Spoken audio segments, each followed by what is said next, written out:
certain foods, which God created to be received with thanksgiving by those who believe and who know the truth.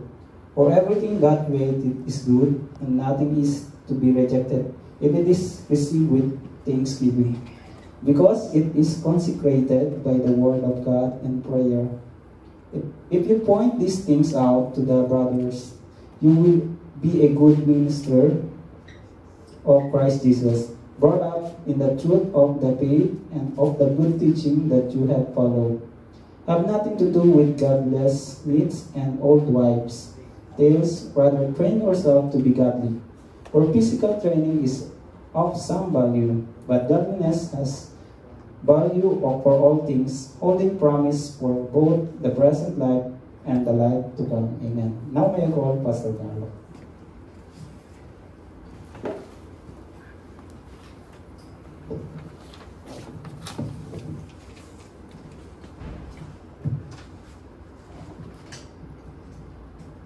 Amen. Amen.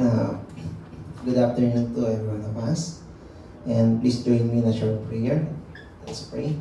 Our Heavenly Father, we thank you, Lord, for this day. Thank you for giving us another chance, Lord God, to listen and to worship you in spirit and in truth. And Lord, as we come to this afternoon, Lord God, Lord, please be with us. Let your holy presence and your Holy Spirit help us, Lord God, to understand your word. And teach us, Lord God, to be disciplined as your children, Lord God, in this world. And be an example to each every one of us, especially to those witnesses around us, Father. And Lord, use our life as your instrument to win souls for your glory. And Lord, this is our prayer in Jesus' name. Amen. Amen. So once again, please open your Bible in the book of 1 Timothy, chapter 4, verses 3 to 8. Ayan, so purihin po yung Panginoon.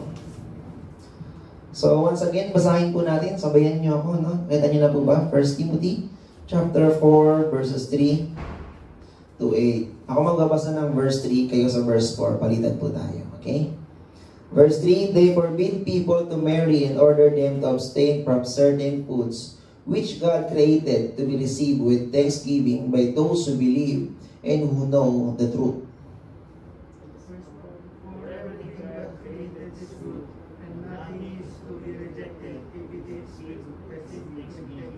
Because it is consecrated by the word of God and prayer. Verse 6. If you point these things out to the brothers, you will be a good minister of Christ Jesus, brought up in the truth of the faith and of the good teaching that you have followed. Verse 7. Have nothing to do with godless myths and old wives' tales. Rather, train yourselves to be godly. Sabay-sabay tayo. Verse 8. For physical training is of some value, but godliness has value for all things, holding promise for both the present life and the life to come. Ayan, purihin po yung salita ng ating Panginoon. So, in warning against apostasy, if you remember last Sunday, our message about apostasy, or pagtalikod doon sa pananampalataya, Apostle Paul described the general principles related to Christian's diet. No? Christian, may diet din pala yung Kristiyano, no? Kala nyo, kayo lang may diet, ha? Christian's diet, and that can be found in verses 3 to 5 because it speaks about the food, no? Because in their time, may pinagbawalan silang kumain ng ganito, pinagbawalan silang mag-asawa, ganyan. Kaya nabuo yung sinasabing the gift of celibacy, no? Pero tandaan natin, in Old Testament, is to be married with someone is a gift of God, di ba? Regalo ng Panginoon yun. So, the principles of Christ's diet can be stated in this way. All creatures are good if received with thanksgiving. And sabi now, and all foods are sanctified by the word of God and in prayer. That is in verses 3 to 5. So, the word sanctified, it means to be set apart, holy, and in what way has God sanctified all foods? Sa paanong paraan ba na sanctified ng Panginoon yung all foods na yan? Are there any exceptions? Sa lahat ba na yun, pwedeng kainin? Yun yung sinasabi dito eh. Many people place great emphasis about physical wellness, no? Physical well-being. No, lahat, maraming tao lalo na yung mga Korean, no, they're very curious about their physical. Gusto nila hanggat maaari, slim lang sila. Ako, wala akong pakialam, para sila kung slim sila. Now, sa panahon natin ngayon, no, many persons, binibigyan na ng malaking emphasis yung well-being nila, yung pagkatao nila, para nila inalagaan. Kaya mapapansin nyo, there's a lot of gyms, there's a lot of tennis courts, no, swimming pools na pwedeng pag-exercise ng mga tao, at mga health clubs, no, maraming mga ganyan para maging active daw yung katawan ng isang tao. But seeking to improve the quality of our life as well, no, para humaba yung buhay natin. Sabi nga ng Bible, some physical exercise, yung some physical exercise, parang nagiging religion na sa iba to, no? Mas nabibigyan na ng halaga kaysa sa spiritual nila. Di ba? Mas bibigyan na give emphasis to those physical exercise that even Sunday is sports for them and not worship. No, ito yung medyo masakit. They never give importance. Physical exercise and well-being has its place but must be kept in perspective. Let us also give time in spirituality. Kailangan kung paano mo wino-workout yung katawan mo physically, we must also work out our spirituality. That's why this afternoon, we entitled this message, Be Disciplined Physically and Spiritually. That's very important, the life balance. Hindi yung balance na may balance ka pang sa loob ng church, may balance ka pag sa labas ng church. Hindi ganun yung balance yung sinasabi dito, no? So, are you in shape physically or are you in shape spiritually? Mas maganda siguro kung both, di ba? Physically fit ka at spiritually fit ka din. Yun yung point natin ngayong hapon. So, if we are not yet in a good shape physically or spiritually, let us learn in today's passage. Let us learn in today's passage. First one is Christian's diet. The food we eat. So, syempre, sa panahon din ngayon, maraming mga standard kung anong kakainin mo. More protein, konting fats, no? A lots of rice. No, ganun ba yun? No. So, Christian's diet, we need to consider. The first one is, every food was sanctified by the Word of God. Ito dapat na makita natin, no? Our foods declared clean by God, declared by Jesus, and declared by Paul. Yan, tatlong bagay, no? That our food was sanctified. Una, in the Old Testament, at the creation, in Genesis chapter 1, verse 29, if you have your Bible, kayo na lang mag-open. Now, God declared that every food was clean, no? Good for it. After the flood, in Genesis chapter 9, verse 3 to 4, nag-declare din yung Panginoon. And during the Mosaic period in Deuteronomy 14, verses 40 to 21, may dineclare din yung Panginoon about sa food, no? What food they should eat. By Jesus Christ, He kept the law of Moses, no, yung sinasabi nga in Old Testament, but He kept it while it was still in effect in Matthew chapter 17, verse 19. Open natin po yan. Matthew 17.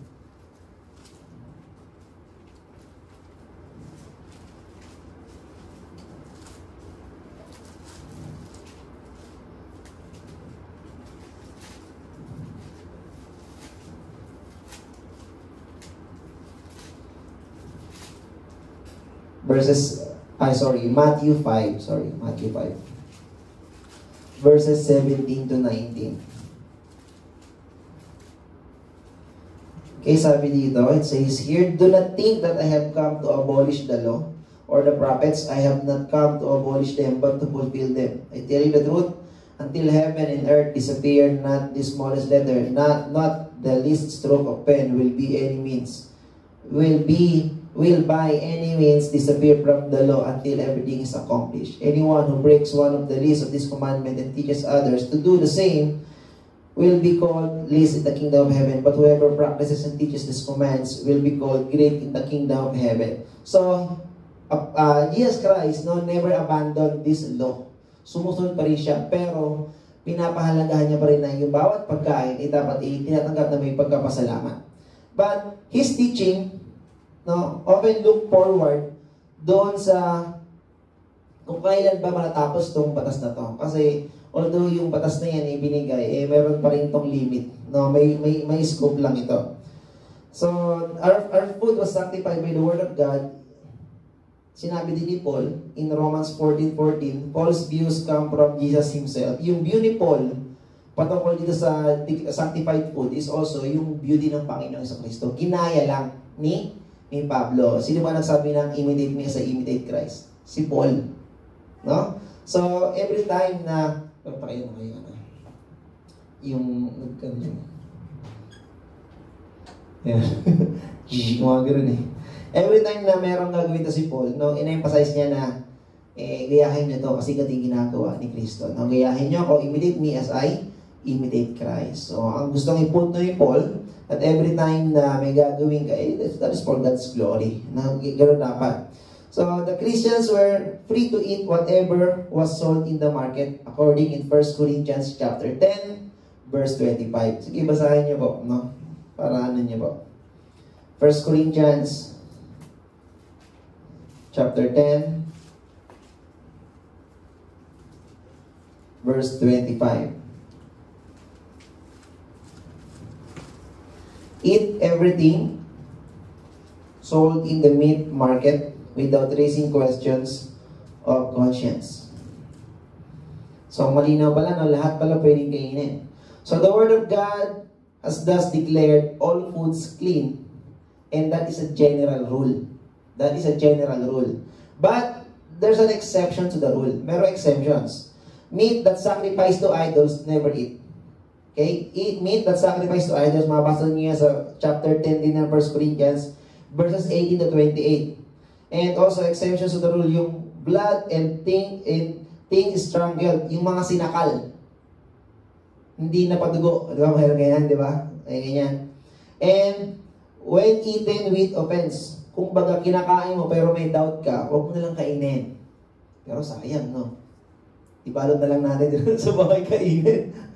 Or, when eaten to cause offense, kung kakainin mo yan, tapos makakalitisod yung iba, kapalido mo nalang kainin. Kung baga nagiging offense yung sa iba. Kaya sabi daw, we are free to eat everything, pero not in to offend others. No? Kung hindi mo kaya matiis, secret mo na lang siyang kainin. Ikaw na lang kumain. Kaya sa magiging dahilan yan, kasi syempre may mga bagong Kristiyano pa lang, they never understand, o kung baga meron silang ibang kaisipan, hindi din naman ganyan eh. Okay lang naman kainin eh. Di ba may encounter tayong ganyan? Marami pa tayong basihan. Bawal kumain ng dugo, bawal kumain ng ganito. Kasi syempre, sa dugo, marami makukuha talagang sakit doon. Di ba? Pero sa iba, masarap kumain ng gano'n kasi yun yung afford nila. Pero kung magiging dahilan yun para maging katitisuran ng iba o mag-doubt yung iba, huwag mo nilang ipakita nilang ginagawa mo. Ang importante mali siyang hangarin na hindi sila matiso doon sa gagawin mo. No? Ang mahalaga, ikaw at yung Diyos. Pero kung matitiso sila, huwag na lang. No? Huwag na lang natin gawin. No? Kasi magiging, ano ba sabi ng Biblia? Mas maigi pa na itapong ka sa bangin kaysa magiging dahilan ng pagkakatisod ng isang kapatid mo sa Panginoon. So, very important na kapag may offense sa iba, huwag na lang natin gawin na magiging stumbling block pa yun sa kanila. It will be harder to their mind, no? Magiging struggle pa yun sa kanila. So, all things are lawful, but not all things edify and are helpful. We must remember, this is regards to our diet, no? Sa kinakain natin. But, always remember, Christians, every food was sanctified by the Word of God. The general rule, everything we are free to eat. Pero exemptions is kung magiging open na yan sa iba. No? Hindi lang basta sanctified by the Word of God, but also sanctified in prayer. That is the second thing. Receive with thanksgiving yung sinabi niyan. And that word was stressed twice in our text in verse 3 and 4. So whatever we receive, we must receive with thanksgiving. Napakahalaga ng kapatid, pinagpapasalamat mo yung natatanggap mo. Kapag hindi mo pa natanggap, kasi alam mo may faith ka sa Panginoon, Lord, I know, You will bless me. That's, ngayon pa lang, hindi ko pa natanggap, Lord, pinagkapasalamat ko na. Hindi ko matanggap, okay lang, Lord, ibig sabihin, hindi yun para sa akin. Di ba? That is the declaration of our faith to the Lord. So, be thankful for everything. Sabi din ng Biblia yan, 1 Thessalonians chapter 5 verse 18, in everything give thanks. Diba? Yun yung dapat natin gawin. So when we receive with thanksgiving offered in prayer, food is sanctified. Nalilinis na yun ng Panginoon. So example of thanksgiving, Jesus offering thanks. No, he feed the 4,000. Before he feed the 4,000, he give thanks, Lord, he bless this food. No, pinakain niya yung 4,000. Observing the Passover. Before they eat the Passover, no, bago ito yung Panginoon ni Papakosaros, nagkaroon ng Passover, pinagpasalamat muna ng Panginoon yun. And even Paul, offering thanks on the ship to the Rome. No, going to the Rome, before they eat, they give thanks to the food that they have before they eat. So, very important that you as a Christian, every time that we receive the food, we should receive with thanksgiving and in prayer. Pinagpapasalamat. May kwento sana ko ako dyan, kaso mahaba yung kwento eh. Magkwento ko na lang mamaya, pero maganda sana yung example ng kwento na yan. Okay? So, after we have concern, no, focusing across and regarding the food, huwag talaga masyadong magtagal yan sa food. Kasi alam ko naman meron kayong sarili-sariling dieta. But it's very important to you for us to realize that every food was sanctified by the Word of God and in prayer. Kaya napakahalaga. Ang mahalaga yan, itanggap mo na merong pagpapasalamat. No? Kaysa naman napakagandang pagkain na itanggap mo, hindi mo na pinagpapasalamat. Magreklamo ka pa, ang tabang. Magreklamo ka pa ng ito lang. Ganun, di ba? Diba? We need to receive with thanksgiving. Pagpasalamat natin yan. So next, after the Christian's diet, next is the bodily exercise. In verse 8. Verse 8. Ang sabi yan ni Paul kay Timothy. For physical training is of some value, but godliness has value for all things, holding promise for both the present life and the life to come. So, bodily exercise does a profit but a little. No? May pakinabang pero maliit lang yung pakinabang niyan. No? There is some value for healthy routine and physical exercises, but it only extends the time we can glorify God. No? Maganda na wino-work out mo yung sarili mo kasi nagiging malakas ka, nagiging active yung katawan mo, at tumahaba ngayon yung chance na makapaglingkod ka, nakapag-glorify ka sa Panginoon. Remember that your body is a temple of God, no? Temple of the Holy Spirit of God. So, kung ano yung ginagawa mo sa katawan mo, hindi yung ginagawa mo sa paglingkod sa Panginoon. Kaya kung wala tayong discipline physically, how can we share that discipline to others? Diba? Napakahalaga. So first, we have discipline. But then, bodily exercise, it does have limitation. Like beauty is deceitful. No? Maaaring maganda ka ngayon, bata ka, guwapo ka ngayon, bata-bata ka. Pag tumanda ka na, medyo maganda, medyo guwapo ka na lang. Hindi ka syempre kapangit. Syempre, ano yung guwapo bilang umangit? Hindi gano'n. Medyo na lang. Hinatay-hatay na lang, no? Pero tandaan natin, no? According to Proverbs chapter 31, no? Verse 30, that like beauty, no, is deceitful. No? Huwag tayong magpapadala doon sa kagandahan lang, na outside appearance lang. Most of the time, we talk about that. Don't be, drive away by physical appearance. Kailangan mahalaga yung spiritual. No? So, attraction can be deceiving. Maaaring ma-attract ka, pero later on you will realize na hindi pala actually gano'n. So, strength eventually fail. No, malakas ka ngayon, no, kaya mong bumuhat ng mabigat, pero later on, magaan na lang yung mabubuhat mo. Yung kaya mong buhatin. Limitado lang yung kaya mong gawin. Why? Because even our strength, our beauty, no, our attraction, it will also fail. It means it has a limitation. No, yung katawan natin may limitahan, may limit yon. So physical exercise alone cannot meet all your needs. So there's another exercise that we need to consider. So paano yung pastor, hindi na pala ako mag-exercise. Sabi ko nga, maganda rin yun. It can glorify God to your body. Magagawa mo yung, kapag physically fit ka, mas marami kang magagawa, lalo na kung naglilingkod sa Panginoon. No? But bodily exercise ay hindi lang yun yung kailangan natin. No? So, it cannot meet all our needs. So, in that way, there's another exercise that we need to consider. And the third one is godly exercise. That is for our spiritual condition. No? Kailangan condition tayo spiritually. So, godly exercise. Thus, promise for the life now. Ano ba yung pangako ng Diyos? No, kapag wino-workout mo yung spiritual mo, no? In 2 Corinthians chapter 4 verse 16, it says there that daily renewal for the inner man. God will renew you every day. Kita niyo yun? Do you have another strength? Another 24 hours, extended yung strength mo. Di ba? No, kumbaga, you are always connected with the Lord. God will renew your inner personality. Yung inner mo, mas lalong, yung spiritual mo, mas lalong i-renew. Ibig sabihin, kapag nare-renew, mas yung strength mo, mas tumatagal, mas nagagawa mo, nagagampanan mo yung para sa Panginoon. And you will experience true peace, love, joy, and hope. That's our difference to other people who never recognize God. If you practice spiritually, if you exercise spiritually through prayer, reading, meditating the Word of God, worshiping the Lord, praying to Him, you will experience true peace, true joy, true hope, and true love. Yun yung may experience natin that many people fail to experience because they never gave us setting a time for the Lord. No? Kaya kapatid, huwag nating hayaan na maubos yung 24 hours ng isang araw wala kang nailaan na time na makipag-usap sa Panginoon. Kahit gaano ka busy, always make a time, effort, give effort. Diba sa exercise, nag-effort na tayo magbuhat ng mabigat Nag-effort na tayong lumakad, tumakbo. But why not on God? No? Spiritually, we must give some effort, no?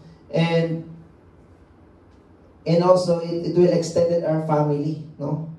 Nagkaroon ka ng bagong pamilya. Ano sabi ng Panginoon? In the gospel. Sabi ng mga alagad yan po yung magulang mo, tsaka yung mga kapatid mo. Yan po yung ina, tsaka kapatid mo. Sabi ng mga disciples. Sabi ng Panginoon, sino ang aking magulang? Sino ang aking mga kapatid? Yung mga kasama kong naglilingkod, nagpupuri sa Panginoon. So we can be able to say that we are family. No? Yes, meron tayong biological family na pinanggalingan natin, but God bless us. Especially tayo mga dayuhan sa lugar na to. God bless us an extended family. Kaya we need to love each other. Why? Because we are family. No? Magkakapamilya tayo ito. Hindi dapat tayo nag-aangatan. Dapat nagmamahalan tayo as a family of God. No? Hindi dapat yung na-exercise natin. And there are wonderful benefits that godly exercise offers. May benefits pa. Ano yun? Yun nga. Yung renewal, ma-renew ka, may peace, may hope, may true love, no? And yung faith mo mas nag-increase sa Panginoon. That's very important. And godly exercise does have promise for the life to come. Yung kanina, present life yan, no? Na binangako ng Panginoon. Ngayon naman, promise for the life to come. Eternal life in the age to come. Pinangako ng Panginoon yan. For those who believe Him, He gave the right to become a children of God. And those who believe will not perish but have everlasting life. So may pangako. There's a promise of eternal life to those who believe in the Lord Jesus Christ. And also everlasting fellowship with God. In Revelation chapter 21 verses 1 to 7. You will have everlasting fellowship with God. Have you experienced the presence of the Lord Jesus Christ? The presence of the Holy Spirit into your life? That's only a glimpse of a eternal fellowship with God. Di ba na pagkabagad mo sa presensya ng Panginoon, napakagaan lang lahat. No? Hindi mo, wala ka nang pake kung ano yung sabihin ng ibang tao kasi alam mo na ikaw at sa Diyos, meron kayong intimate relationship. You will experience Him. You experience His guidance, protection. Di ba napakasarap sa pakiramdam ng bagay na yun? Pero kapatid, alam niyo ba na yung bagay na glimpse lang, katiting lang nang ipinangako ka ng Panginoon, how much more yung eternal fellowship with God? No, kita niyo yung Diyos, even though yung tao, sadyang nang nagkasala sa Panginoon, marami ng pagkakamali, pero anong desire ng Lord? To have fellowship with Him. Meron pa tayong ganong desire na, Lord, I want to have a eternal fellowship with You. Mau baka, Lord, baka boring naman yan, ha? Lord, baka boring ka fellowship, ha? Hindi siguro.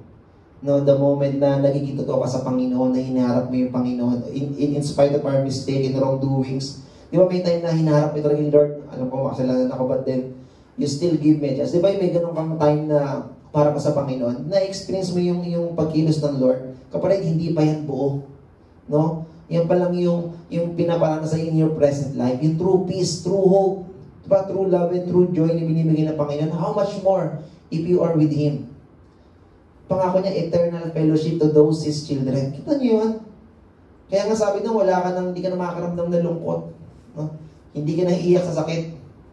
Iyak ka na sa joy. No? That is a tears of joy na binigay ng Panginoon sa'yo.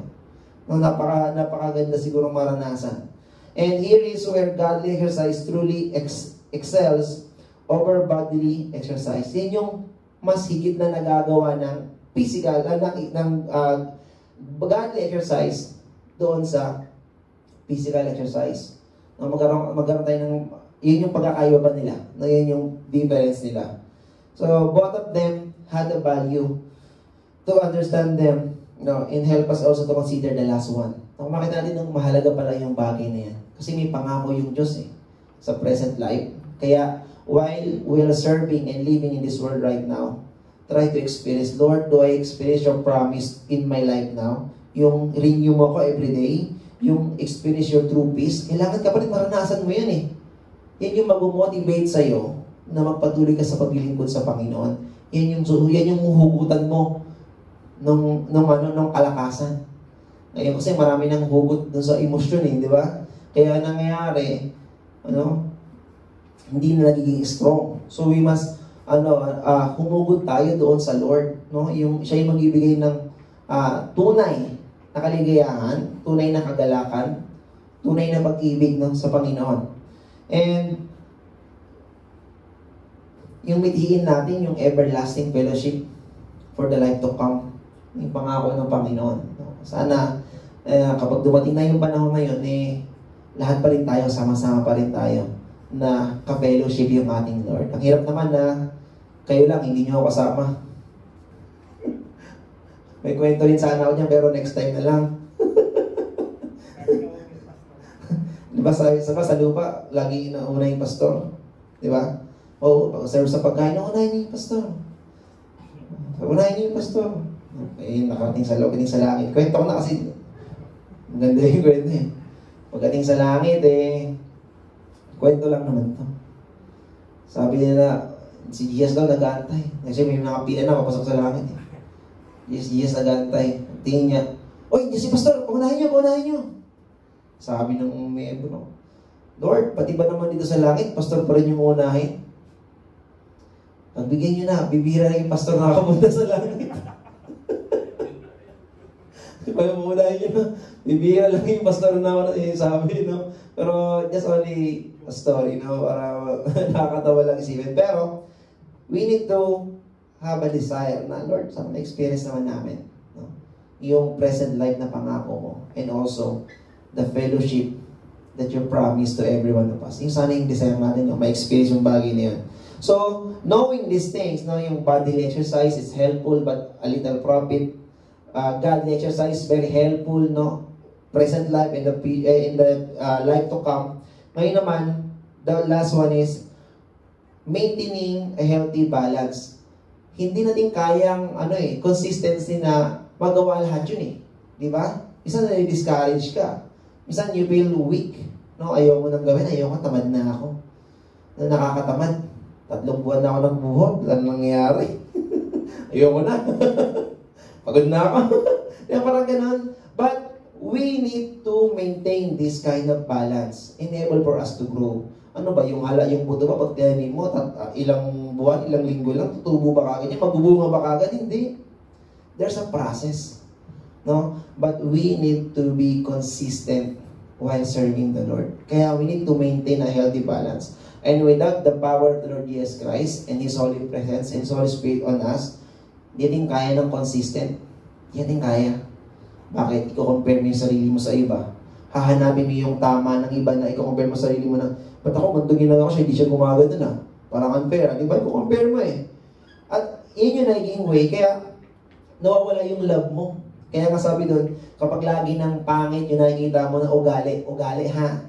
Pag lagi ng pangit na nakikita mo na ugali sa kapwa mo, kapatid may mali na doon. No? Kailangan wag lagi pangit yung makita, tapos wag lang lagi din nakapokus sa pangit. Maring may pangit na ugali, pero sabi ng Biblia, we must make an allowance for the other person. Kasi tao pa rin yan, magkakamali pa rin eh. Kaya we need each other to guide one another, to pray for one another. Kasi pag nagkamali siya, andiyan ka, tutulungan siya. Tutulungan ha, hindi to tolerate. Magkaiba yun. No? Tutulungan natin kapag nahihirapan. Tulungan natin, i-lift up natin. Tapos pabayaan mo na ulit. Ganon? Hindi. You need to. Kasi sabi na ni Paul, kayong mga malalim na sa pananampalataya, gabayan nyo yung mga mahihina pa. Pero habang ginagawa niyo yun, mag-ingat naman kayo. Kasi baka naman kayo maging, baka kayo naman yung mapol ba, ay, ako tumutulong dyan, kaya, para maging progress sa sarili mo, hindi naman dapat gano'n. So, we must also be watchful pa rin.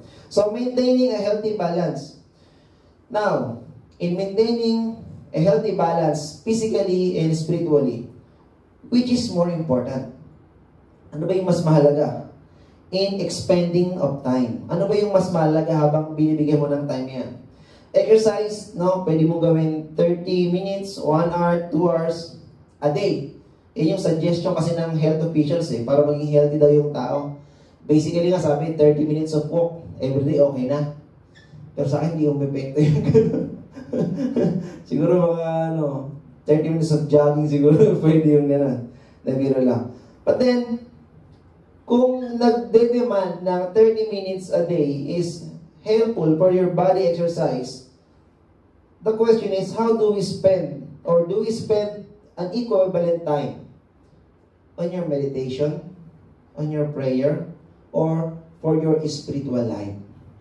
Ganun din ba? Kung paano ka ba nag-expend ng time mo sa physical mo, ganun ka din ba nag-expend ng time mo spiritually? Kasi sabi doon, how to maintain a healthy balance. Papasok yung which is more important, physical or spiritual? Yes, we sabihin natin spiritual. But in practical way, paano ka nagbibigay ng time sa spiritual life mo compared to your physical life? Di ba? Most of the time, we say, yes, Lord. Spiritual is important. But in our application, doon tayo nag-fail palagi. Kasi nga, mahirap i-maintain ang healthy balance. That's why we need Jesus Christ for us to renew every day.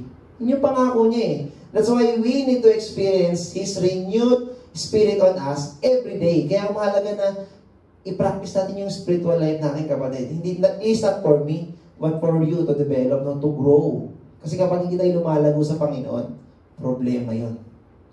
I assure you, kapatid, kapag hindi ka lumago sa Panginoon, isa lang pupuntahan mo. Kasi hindi mag-back out ka, ayaw mo nang patuloy sa Panginoon. Sigurado yun. That's the problem. Diba? So, do we spend same time na nananalangin tayo, nag-Bible study tayo, nag-ibig tayo service sa Panginoon? Same ba kung paano mo na-spend yung time mo physically? Kasi kung hindi kapatid, nagiging bias tayo sa Panginoon, hindi magkakaroon ng equivalent balance. Di baling onti lang yung time mo sa physical mo, basta mahalaga more time yung spiritual.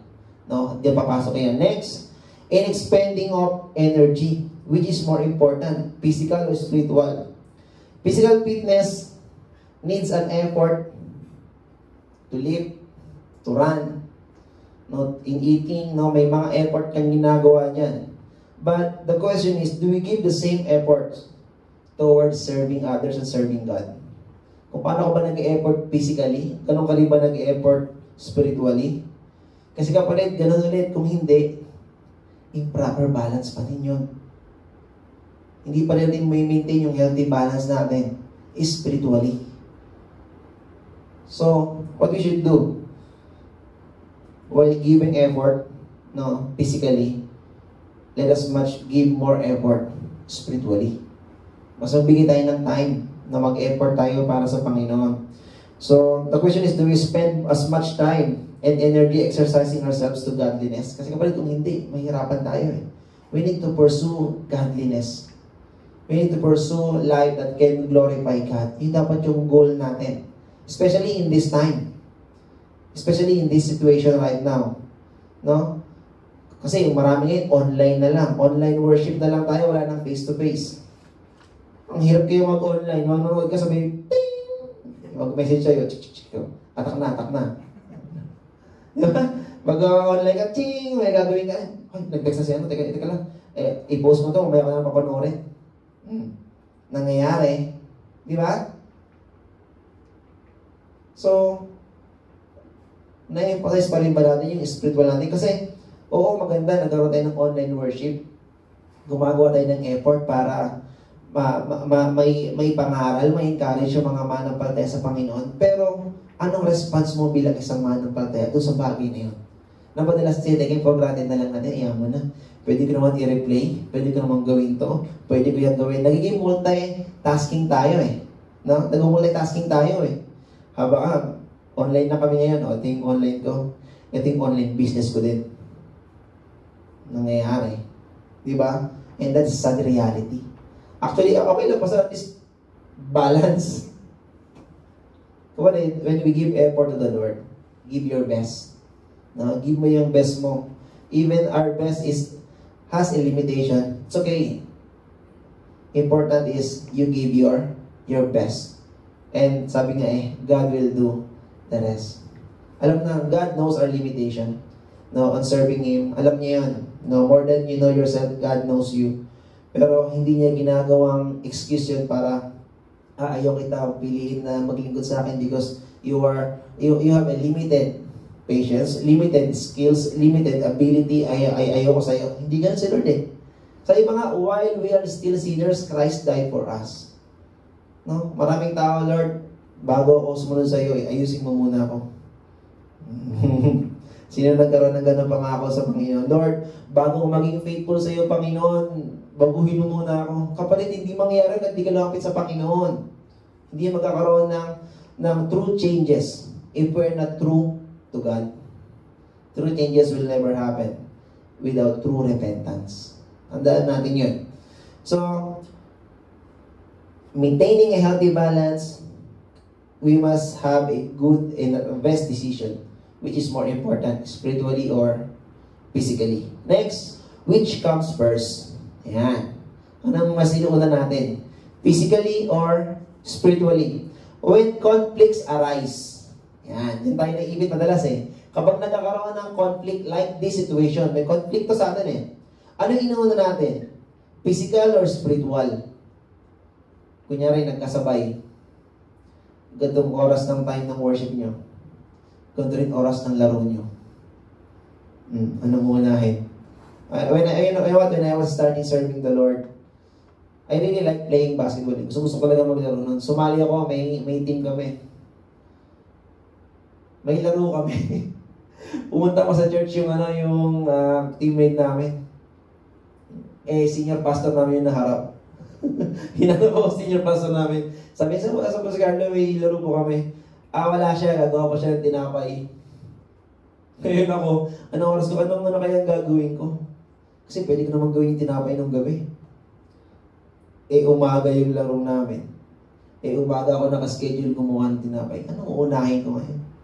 Doon ako nagkaroon ng situation na I need to choose. I need to choose. Ano ba yung uunahin ko? Serving God or serving myself? Madalas, most Christians nakaharap sa ganung sitwasyon. What first I should give up? Yung i-refuse ko muna si Lord, mamaya lang si Lord kasi pwede ka naman siyang gawin mamaya. Or ito muna. Diba? The reality is, mas madali natin i-give up si Lord kaysa sa ibang bagay. Kaya nga, the importance in maintaining a balance, kailangan when conflicts arise, whatever it is, unahin natin si Lord. Unahin natin yung ating Panginoon. Unahin natin yung duties mo sa Panginoon. Kahit anong conflict yung kapatid, then later on you will experience na most of the time ikaw pala yung inuuna ng Lord. Not to compare to others. Pero makita mo na nag-work yung Lord sa buhay mo. And that's the best thing that we can experience. Next, when time is limited, paano naman kapag kakunti na lang yung oras natin? Nalanitira, anong unahin mo? Kunyari, inaantok ka na sa gabi. Nakalimutan mo basa ng isang passage sa Bible. Or meron kang Bible app na merong verse na pwede mo maging devotion. nakalimutan mo sa maghapon, eh inaantok ka na sa gabi, anong uunahin mo? Yung iba pang hindi mo nagagawa, yung magdi-devotion ka muna, antok-antok ka na eh. Most of the time, bidil dyan. O, huwag na tayo sa inaantok. Yung paggising na lang. Dati meron tayong daily routine na after I wake up, magbabasa ako ng ano. Eh, nalit ka nagising.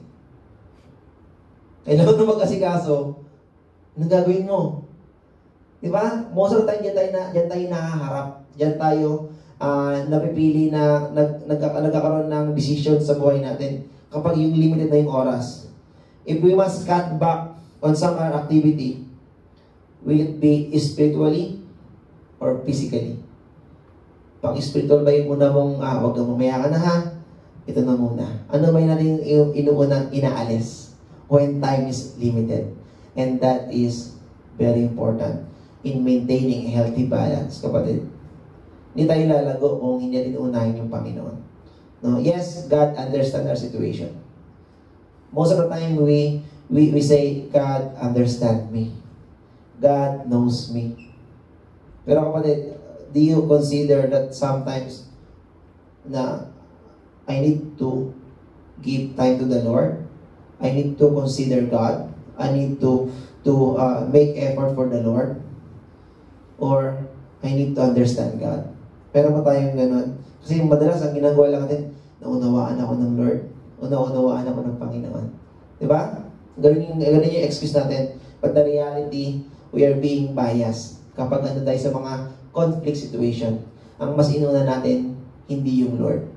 Pero now that we discover the truth, to maintain a healthy balance spiritually, unahin natin si Lord.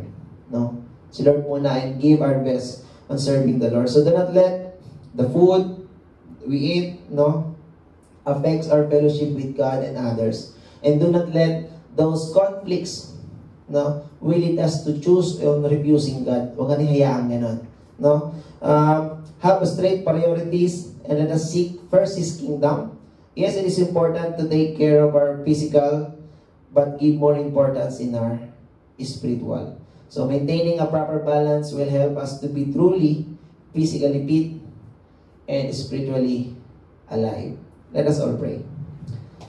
Our Heavenly Father, we thank you, Lord, for reminding us. Lord, salamat po na hindi mo kami hinayaan, Panginoon, na malunod sa mga kamalian namin sa buhay, Panginoon. Lord, salamat dahil iniangat mo kami, Panginoon, kung paano mo iniangat sa Pedro, Panginoon, na lumubog sa tubig, Panginoon, dahil sa pag-aalinlangan. Lord, like Peter, Lord God, marami kaming alinlangan sa buhay, Panginoon. Marami kaming doubt sa buhay namin, Panginoon. Marami kaming regret sa buhay namin, Panginoon. Pero Lord, hindi na namin mabago yung mga bagay na yun. Kaya, Panginoon, humingi kami ng kalakasan sa inyo, Panginoon. Salamat sa pagtanggap niyo sa aming, Panginoon, bilang iyong mga anak sa pamamagitan ni Jesucristo, Panginoon. Lord, sa apong ito, Panginoon, dalangin namin na samahan niyo po kami at maranasan na patuloy na paglago spiritually, Panginoon. Dalangin namin na samahan niyo po ang bawat isa at pagpalain, Panginoon, ang iyong mga anak na tunay na sumasampalataya sa inyo. Ito po ang aming sama dalangin sa tanging pangalan ng iyong anak na si Jesus. Amen. Ayan, magandang hapon po.